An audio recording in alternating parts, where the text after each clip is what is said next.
Olá, alunos da Mediação Tecnológica Rondônia! Voltamos com mais uma aula aqui da nossa querida disciplina de Sociologia do primeiro ano. E hoje o nosso assunto é sobre pesquisa científica. Você aí, aluno, que está na sua escola, que está assistindo a nossa aula, já ouviu falar em pesquisa científica? Aliás, você já ouviu falar em ciência e os vários tipos de conhecimento? Pois é, então a nossa aula de hoje vai falar sobre o conhecimento, que tem várias vertentes e várias formas de você entender esse conhecimento. Aliás, esses métodos, né? Você vai conhecendo e tem os métodos que você vai utilizar para chegar aos resultados que você deseja. Então, gente, a aula de hoje é isso, é sobre conhecimento e pesquisa científica. Então, vamos aqui para a tela para a gente ver quais são os assuntos da nossa aula. Vamos lá, gente. Animação aí, hein? Muito bem, olha só. Nossa aula hoje fala sobre produção de conhecimento na sociedade. Nós vamos falar sobre os diferentes tipos de conhecimento, que é desde o conhecimento do senso comum, do conhecimento científico, do conhecimento religioso e do conhecimento filosófico. Então, gente, nós temos aí, ó, a temática geral da nossa aula é Iniciação Científica, parte 1. Isso quer dizer que nós teremos uma continuação dessa aula de hoje. Mais alguns conceitos, mais algumas questões que a gente vai falar ainda sobre a pesquisa científica, tá bom? Então, cola aqui comigo que a gente vai começar já a nossa aula. Bom, a habilidade da nossa aula de hoje, pessoal, preste atenção, hein? É compreender a importância da pesquisa científica. Nós já ouvimos falar em pesquisas quando se trata de doenças, quando se trata de questões mais, como é que eu posso dizer? Quando se trata de questões que relacionam-se à saúde pública, quando se relaciona com questão da tecnologia, mas a gente, quando vai falar de pesquisa, né, ela é um amplo campo de conhecimento. Então, ela vai trabalhar uma série de coisas, uma série de questões, que não necessariamente está relacionada com o laboratório, onde você faz experimentos, onde você, né, aqueles laboratórios que a gente vê na TV, que a gente acha fabuloso. Não é só isso que versa a nossa pesquisa científica, tá bom? Bom, então a gente vai entender hoje um pouquinho sobre a produção do conhecimento na sociedade. Como que se produz o conhecimento, pessoal? Vocês já pararam para se perguntar? Como que eu chego a um conhecimento que nós adquirimos até o momento, né? Nós somos uma sociedade que é vista e é considerada a sociedade da tecnologia. A sociedade onde a tecnologia, a alta tecnologia tem dominado, os robôs, né? A inteligência artificial, enfim, uma série de questões. Mas você fica aí se perguntando, pode ficar aí se perguntando, como que a gente chegou até aqui? A gente teve um longo processo de produção desse conhecimento. E como que isso chegou até nós? Como que a gente hoje é capaz de fazer uma aula aqui transmitida pelo YouTube, né? Transmitida por uma plataforma. E vocês estão aí assistindo, né? Vocês não estão ao vivo aqui comigo, nem eu ao vivo com vocês. E a gente consegue se ver, né? Como que isso acontece? Como que a gente conseguiu, né, construir todo esse processo de acumulação do conhecimento até chegarmos até aqui? Isso eu estou falando só a questão tecnológica.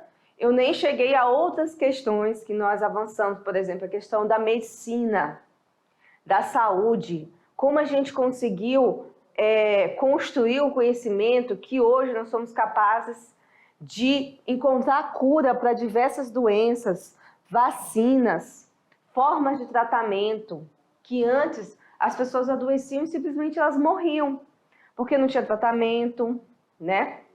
Não tinha vacina, não tinha formas de identificar as doenças. Então, tudo isso é uma questão de construção histórica desse conhecimento, não é verdade? Então, vamos ver aqui na tela, falar um pouquinho sobre esse assunto, né? Bom, então vamos lá.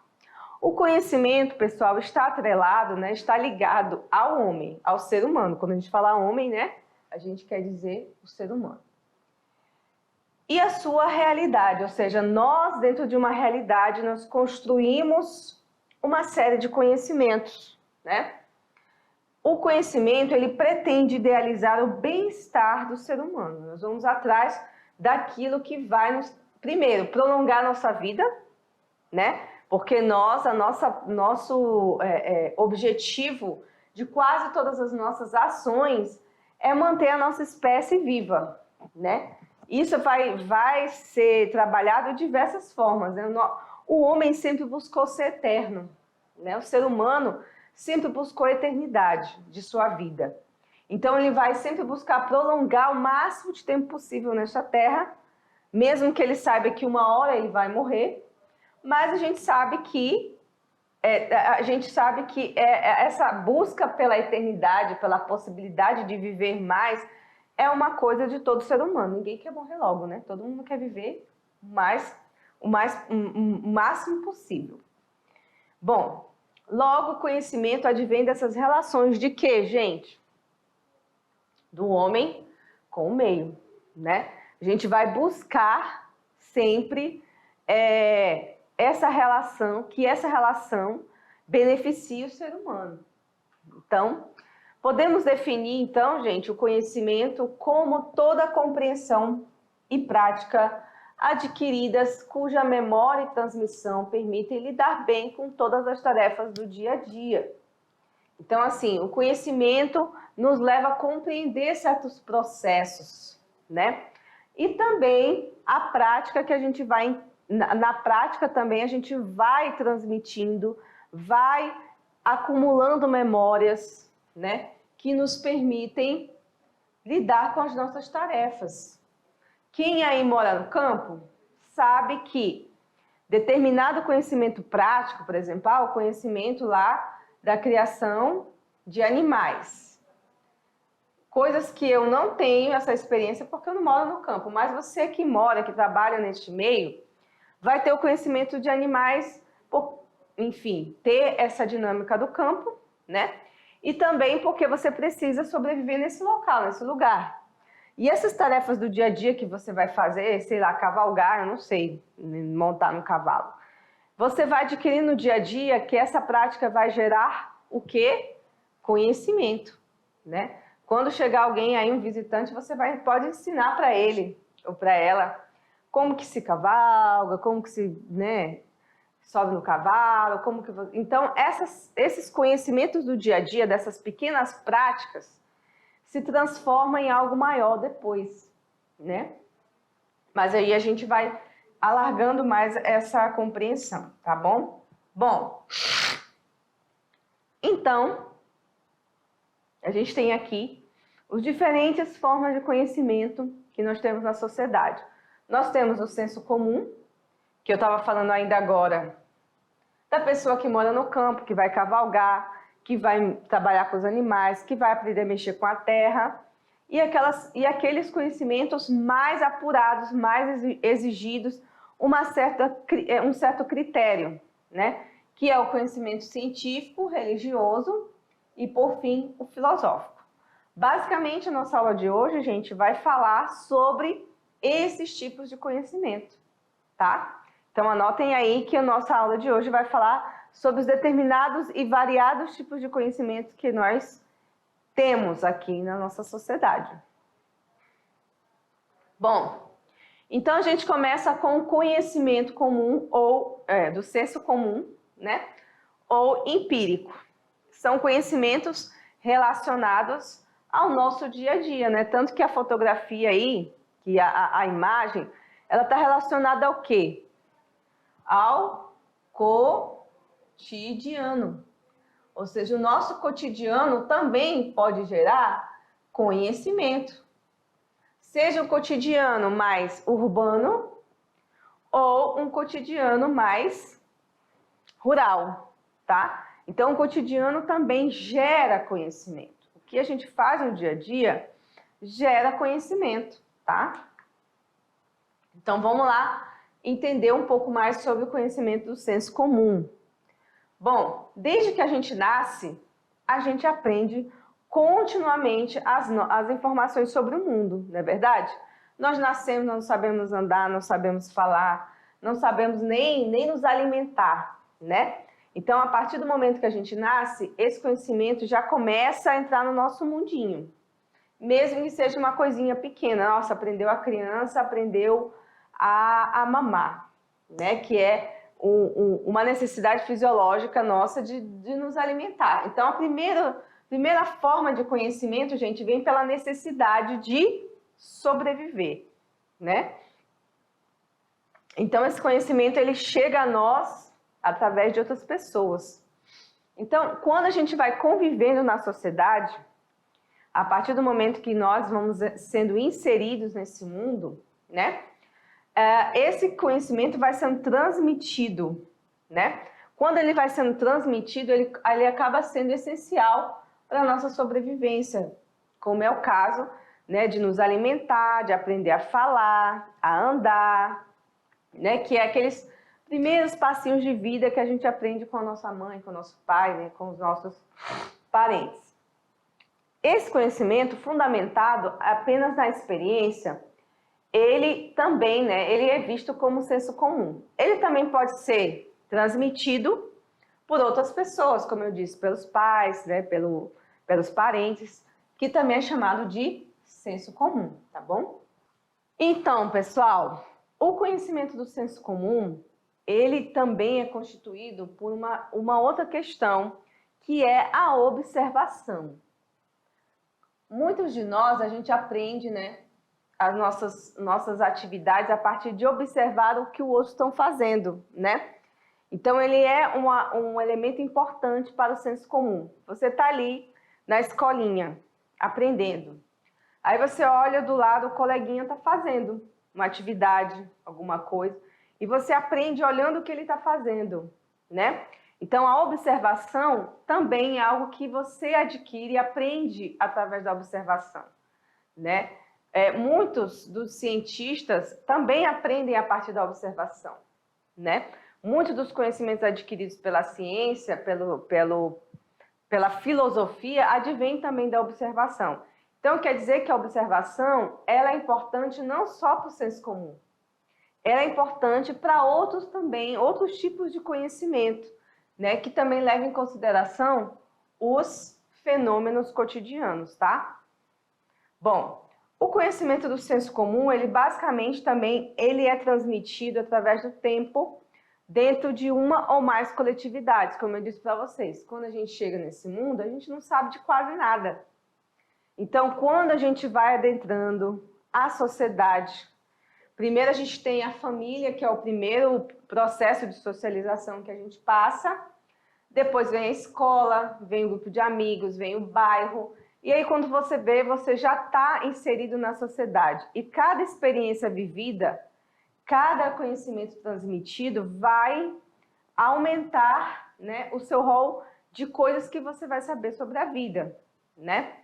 Uma das coisas também que o senso comum nos diz, antes de chegar no científico, é que muitas vezes a gente não precisa provar que ele é verdade.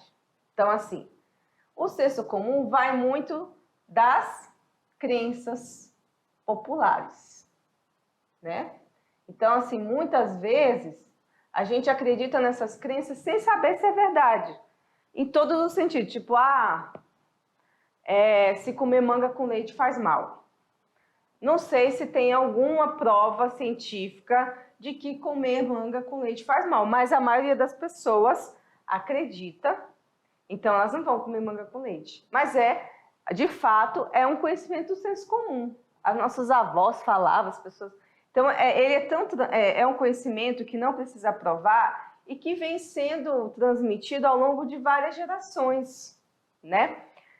Outra também que o pessoal fala muito, deixar a sandália virada para baixo, vai morrer a tua mãe. Aí a pessoa não deixa porque tem medo que a mãe morra, né?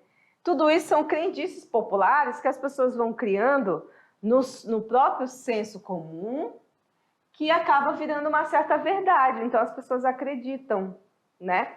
Acreditam em certas crendices que não necessariamente estão relacionadas com o ser verdadeiro ou não. É apenas uma crendice, tá? Então o senso comum também explica isso. O conhecimento do senso comum não está preocupado em provar muito se é verdade ou é mentira. Ele está só ali transmitindo conhecimento, falando coisas, e aí você tem que selecionar aquilo que você acredita ou aquilo que você não acredita, não é? Muito bem. Agora a gente passa para o conhecimento científico. Vamos lá. Bom, como eu disse para vocês, o conhecimento científico, ele parece uma coisa extraordinária, né? Primeiro a gente vê, puxa, olha só, um laboratório bacana, né? A gente vê as coisas ali acontecendo. Eu acho que o olhar, né? Quando a gente vê as coisas acontecendo, aquilo vai fascinando a gente. Ou a imagem do astronauta chegando à Lua. Uau, que coisa maravilhosa! Que coisa mais extraordinária, né? Porque a ciência realmente ela é encantadora. Ela faz a gente, né, acreditar nessa evolução do ser humano. Então aí o conhecimento científico ele vai pela experimentação também. E aí a gente vai conhecer o que base tem para um conhecimento ser considerado científico. Vamos lá comigo? Bom, o estudo da ciência, né, é um estudo sistemático e metódico, ou seja, tem que ter um começo, meio e fim. Tem que ter uma introdução, desenvolvimento e uma conclusão. E ele tem que ter um método, ele tem que ser metódico, né?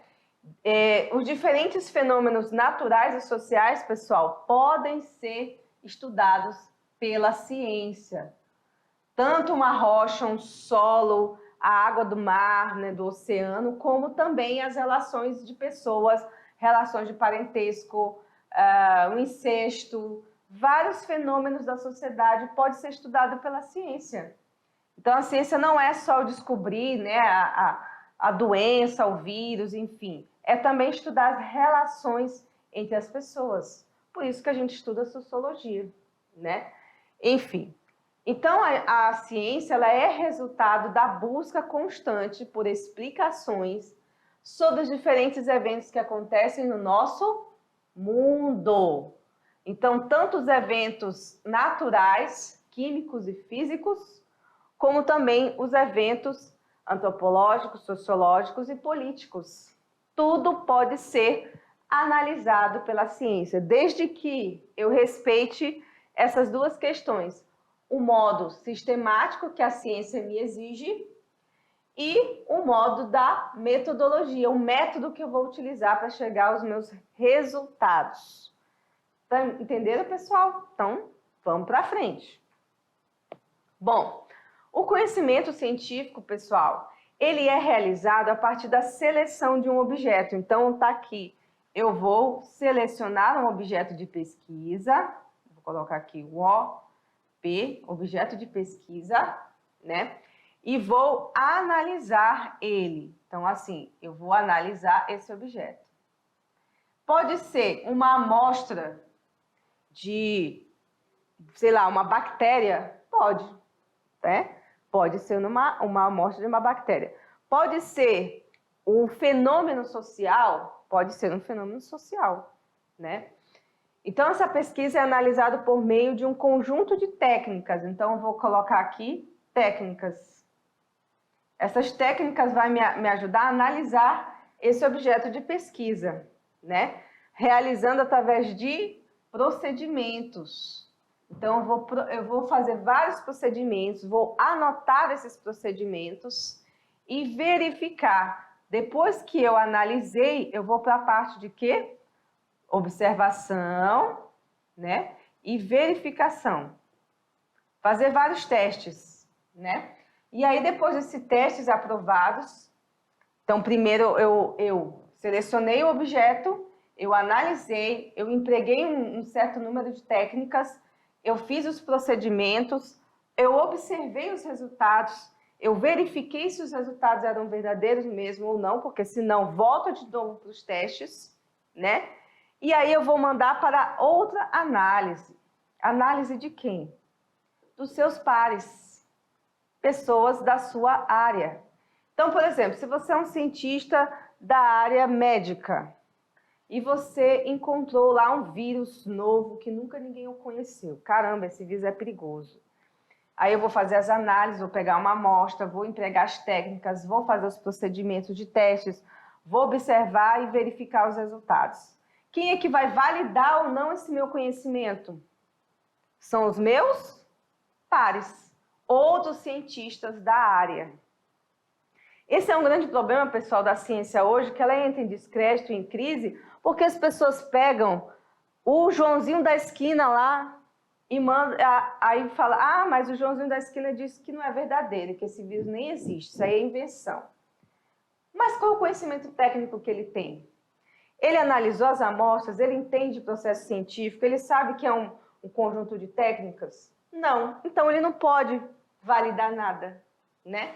Então esse é um grande problema da questão da ciência hoje. As pessoas que não têm conhecimento sobre determinado assunto querem opinar, julgar e dizer se aquilo é verdadeiro ou não, sem ter o menor critério científico. Vocês observaram que é todo um processo para você chegar a uma validação científica. Não é chegar e dizer, mas isso aqui é porque sim, porque eu gosto, porque eu quero. Não, é porque você precisa provar que esse conhecimento ele é científico. Entenderam, pessoal? Bom, aí a gente vem aqui para o conhecimento religioso e teológico. Muitas pessoas atrelam o conhecimento teológico ou religioso a uma só religião, que é a que a gente mais conhece, que é a maior religião do Ocidente, que é o cristianismo. Não é? Todo mundo conhece o cristianismo, porque foi a religião mais difundida no nosso continente. Afinal, nós somos colonizados pela Europa e a Europa já era, em grande maioria, cristã. Por isso que nós somos quase todos cristãos. Então, quando a gente fala de conhecimento da teologia, geralmente as pessoas vão estudar a religião cristã. Nós temos uma outra religião também, que é a segunda maior religião do mundo, que é o islamismo, né? Só que o islamismo não predomina nessa região onde nós vivemos, apesar de ter muitas pessoas que são muçulmanas aqui. Mas a nossa predominância de crença religiosa aqui é o cristianismo. E o islamismo também é uma religião, né, monoteísta. Então, as duas grandes religiões do mundo são religiões monoteístas. Que quer dizer o quê, professora? Eu não sei o que é isso. Monoteísmo é aquela religião na qual se acredita em apenas um ser divino, uma divindade. No caso, Deus para os cristãos e Alá para os muçulmanos. Ok? Mas tem as outras religiões politeístas que acreditam em vários deuses, né? Que creem em várias divindades, enfim. Então, o conhecimento religioso e teológico não é exatamente apenas a religião cristã. Quando a gente fala de conhecimento religioso, é toda a história do conjunto de crenças que existem no mundo. É muita coisa, né? A gente pode dizer que é muita coisa. Mas a gente acaba focando apenas para que é a religião cristã. Mas todo conhecimento relacionado às crenças da humanidade, às crenças das pessoas, sejam elas monoteístas, politeístas, né? Sejam até mesmo o ateísmo, que vai, né, contradizer todas as outras formas de crença, dizer que não existe, também é passível de ser estudado, né? Então vamos ver aqui no quadro o que significa então o conhecimento religioso. Bom, gente, a religião, não sei se vocês sabem o significado da palavra religião, né? É religar. Religar o quê? O ser humano a uma divindade. O ser humano a um Deus, ou vários deuses. Né? Religar essa relação do ser humano com o ser maior do que ele, com o ser superior, com o ser que o criou, com aquele ser que digamos assim, um salvador, né? Então, A religião é um conhecimento sustentado pela crença, tá? Aonde a gente pode dizer que nem sempre eu preciso provar.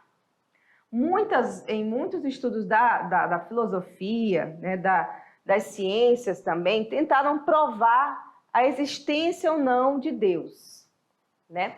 Porém, o conhecimento religioso, ele não vai exatamente tentar provar ou não a existência de Deus.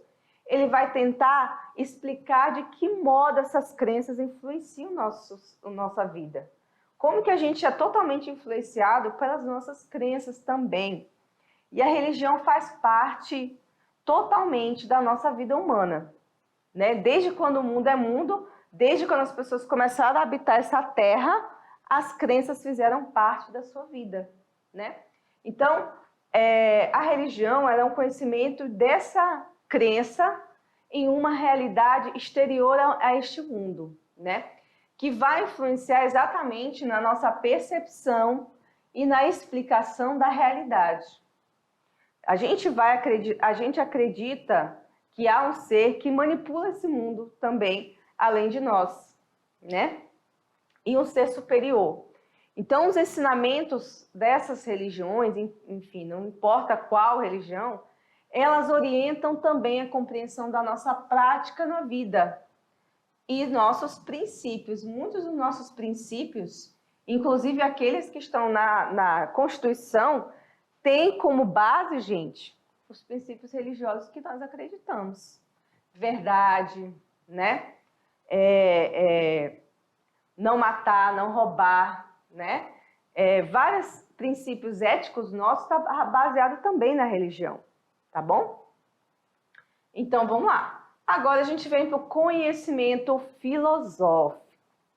Bom, o conhecimento filosófico, ele nasce também dessa ideia de tentar entender qual é o nosso papel no mundo. O que nós estamos fazendo aqui, pessoal? Quem foi que nos criou? Ou a gente foi criado, ou a gente apareceu do nada. Foi uma explosão, né? Explodiu, apareceu um monte de gente no mundo. Não sei. Tem tanta explicação para isso, né? Tem tanta explicação para como que nós surgimos. Tá. E se nós surgimos aqui nesse mundo, estamos aí. E se a gente morre, a gente vai para onde? Vocês já pensaram nisso? Tá, morreu, foi enterrado, ou cremado, sei lá, tem várias formas, né, de você, enfim. Aqui na nossa cultura é mais sepultado mesmo, enterrado, dá 7 palmos para baixo. Mas aí, e você fica pensando nisso, tá?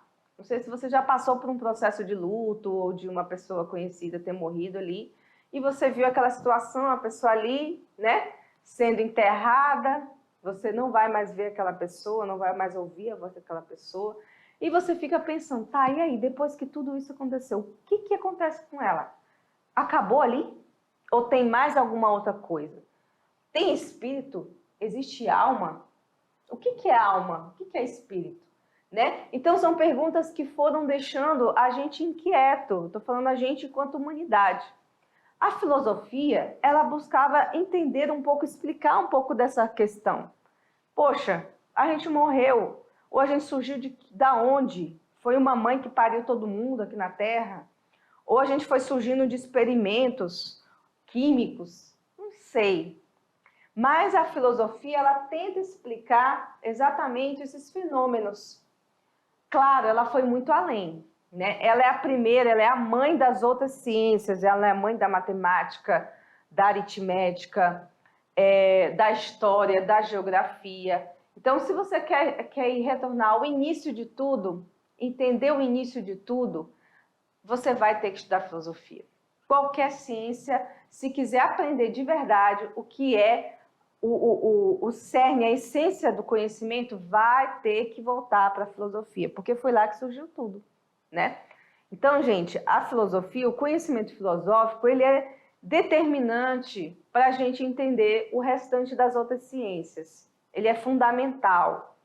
E ele começa em vários lugares do mundo, mas principalmente, né, ali no continente da Grécia, mas antes a gente tem o Egito, que também tem vários estudiosos da filosofia. O problema é que no Egito não é muito interessante, né? No caso, assim, as pessoas não querem saber, porque é um continente africano, né? Mas coloca-se na história oficial que foi a Grécia que começou os estudos filosóficos, mas na verdade não foi bem assim. Enfim, a filosofia ela surge então dessas perguntas: quem sou, para onde vou, né? De onde eu vim? É uma pergunta assim meio óbvia assim para as pessoas, ou então nada a ver, mas foi daí que surgiu o conhecimento, galera. Foi daí que surgiu o conhecimento, né? Enfim, vamos aqui para o nosso quadro para a gente ver o que o conhecimento filosófico nos diz, né? O conhecimento filosófico está relacionado com o conhecimento racional. A primeiro momento, as explicações da realidade, né? Vamos aqui para o nosso cenário, que é a Grécia Antiga, ela estava relacionada aos conhecimentos vindos das divindades, ou seja, das crenças.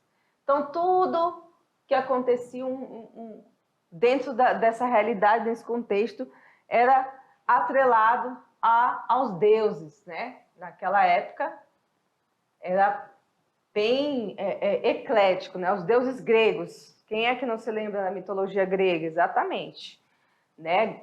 Zeus e tal, aquela coisa toda. E aí, o conhecimento filosófico vinha atrás dizer que nem tudo que estava acontecendo aqui estava relacionado aos deuses. Que os deuses não podem explicar toda a realidade. Ah, foi porque Deus quis, foi porque Zeus estava bravo, mandou um raio e matou um monte de gente. Foi isso que aconteceu, né? Então, os resultados, né, disso foi que os próprios homens e mulheres começaram a questionar se tudo que acontecia só podia ser explicado pelos deuses. Então, o conhecimento filosófico ele vai sendo construído a partir das perguntas que se faziam acerca de diversas realidades, né? Então, assim, ainda que os resultados não precisem ser comprovados, o que mira o conhecimento filosófico é a racionalidade, é o princípio da razão. Conhecimento filosófico se baseia exatamente no princípio da razão. Então, a razão ela deve explicar o que está acontecendo, né, nessa questão aí da filosofia. Não é a emoção, não é os deuses, nada disso. É a razão, né? Então, assim, ao procurar responder as questões como o que é, como é, por que é, em outras palavras, ao buscar a essência da significação e da origem das coisas, a filosofia se vale do pensamento racional, ou seja, é a lógica que vai justificar e sistematizar o conhecimento que produz. Então, os primeiros filósofos, eles foram atrás da essência daquilo que era possível explicar. Como que nós vamos explicar a luz? Aí veio os matemáticos, né? Qual é a velocidade da luz? Você sabe, gente, qual é a velocidade da luz? Eu não sei. Mas existe todo um cálculo para isso. Como que a questão do universo? A gente vive num planeta que gira em torno do Sol ou é o Sol que gira em torno de nós? Quem foi que começou a fazer essas perguntas, pessoal? Foram os filósofos. Foram os filósofos. E foram perseguidos por isso, porque aí quando, por exemplo, Copérnico começa a investigar essa questão do universo, ele começa a entender como é que isso funciona, através de várias conclusões que ele foi tirando, né? Aí a gente vê que com o conhecimento foi adquirindo, entendendo a partir da filosofia, que a Terra não era o centro do universo. Ai, meu pai, agora a Terra não é centro do universo, a gente não é centro do mundo, oh, meu pai. Exatamente isso. Mas aí isso foi contestado. Isso foi, até ser uma verdade, como a própria ciência busca, né, essa coisa, demorou. E muitas pessoas foram perseguidas, muitos filósofos foram mortos. Platão foi morto, né? Vários filósofos até hoje são perseguidos pelas suas ideias, né? Então, a ideia do conhecimento filosófico também é uma ideia de perseguição, porque ele vai contra muitas ideias que já estão pré-estabelecidas. E as pessoas passam a acreditar que essas ideias são verdadeiras e não podem ser questionadas, tá? Então, assim, a filosofia também é um conhecimento perseguido. Muita gente não gosta de ser questionado, principalmente a religião.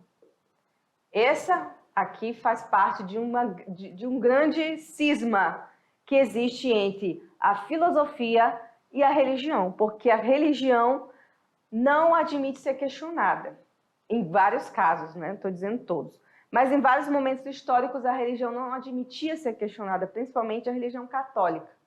Então, os filósofos que questionavam algumas premissas religiosas, ou até mesmo estudos, eles eram perseguidos pela igreja e mortos. Não apenas perseguidos, eram mortos. Então, assim, olha só, tem essa dica aqui para a nossa aulinha de hoje, que é uma dica sociológica, né? Que é o filme chamado O Nome da Rosa. Esse filme O Nome da Rosa é um filme bem antigo, viu, pessoal?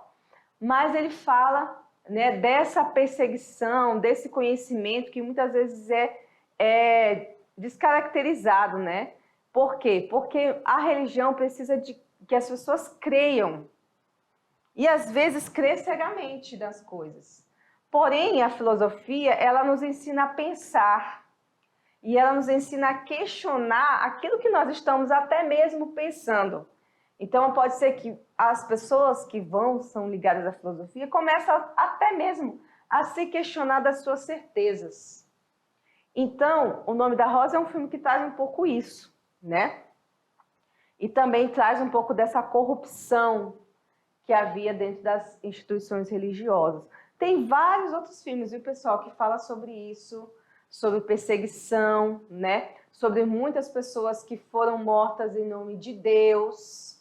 Isso eu não estou falando só em questão da religião cristã, né? Mortas para poder, enfim, impedir alguma coisa que eles acreditavam que iria destruir a religião cristã. Então, essa é a dica, né, pessoal? A filosofia, ela ensina a pensar, mas nem por isso você precisa deixar de crer.